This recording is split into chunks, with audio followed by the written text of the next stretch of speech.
I recently moved out of Texas to Seattle, Washington, and I have officially started the apartment hunting journey. So come with me to find my dream Seattle apartment.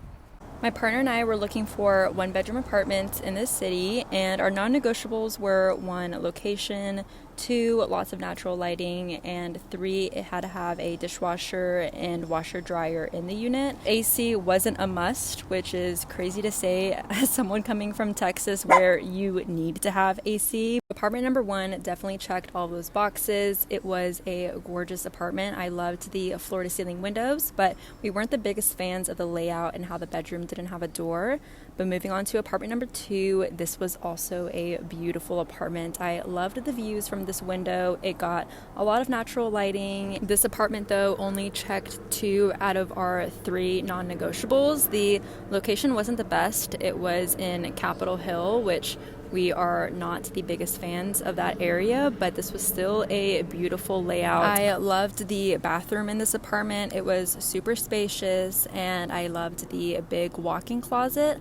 Also, this apartment complex, the amenities were crazy. It had a karaoke room, a soundproof room.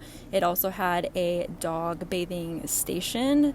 But accounting for everything, I still think that apartment was our least favorite. But moving on to apartment 3, I loved the separation from the kitchen and the living room. And oh my gosh, I loved the big windows and the view of downtown. Also, that it had a patio was a big plus. The only downside was the bedroom. Since the window was facing the balcony, it didn't get a ton of light. The unit that we were interested in wasn't ready to tour, but it had a very similar layout to this one, except it had a den and an extra walk-in closet, which was amazing.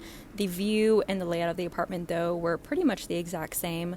We loved the location of this apartment complex. The amenities of the complex were probably the best that we've seen, which is a huge plus. But moving on to apartment number 4, we liked the industrial vibe to this apartment. It was a beautiful layout and, again, a really good location.